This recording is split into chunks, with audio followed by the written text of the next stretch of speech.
Americans, many of them young people, have died from drug ODs in recent years. It has changed the demographics of certain parts of the country and completely changed the economy. How did this happen? Where did the opioid crisis come from? Well, a man who has written the definitive history of it is a well-known investigative reporter and author called Gerald Posner. He's written a new book showing how exactly the Sackler family, the FDA, greedy physicians, and McKinsey made this epidemic possible. We had a long conversation with him recently for our new episode of Tucker Carlson Today. Here's part of it.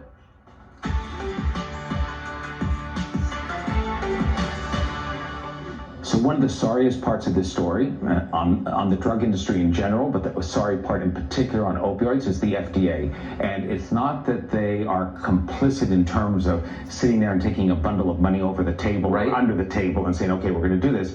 They just weren't very effective regulators. And that comes from the very time they approved OxyContin. So for instance, Purdue went to them and said, we'd like a couple of things on the label.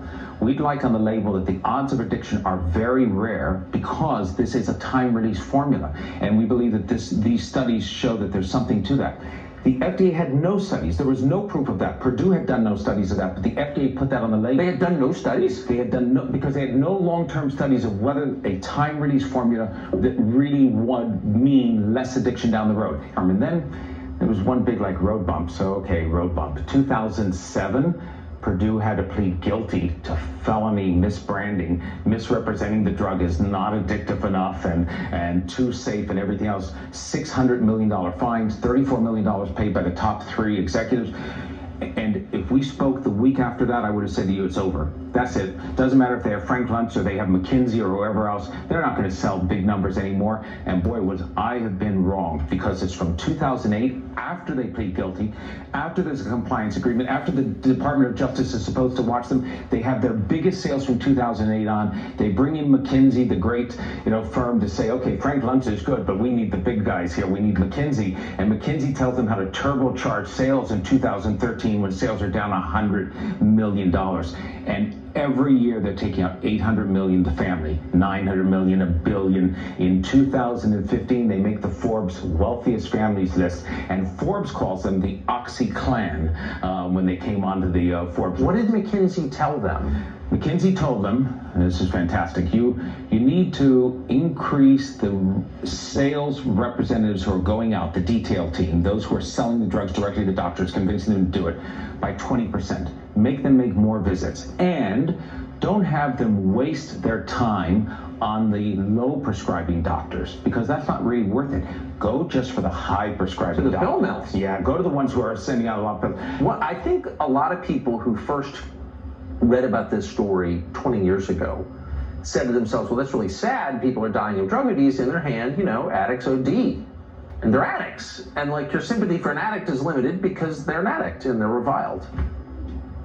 My mind was changed when I read the numbers.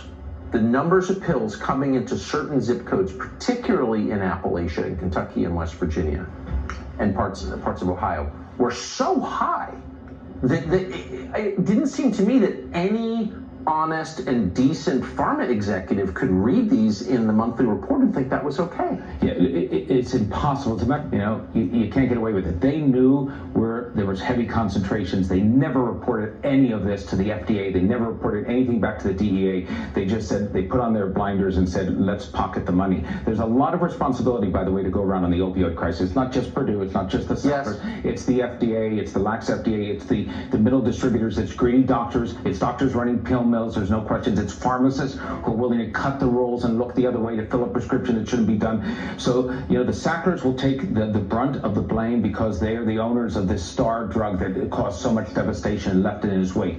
But there's plenty of blame to go around with. That conversation went on for nearly an hour. Again, it's one of the great tragedies, maybe the great tragedy of the age, striking how ignored it often is, but not on this show. Anyway, that's the newest episode of Tucker Carlson Today. You can watch it anytime. It's on Fox Nation.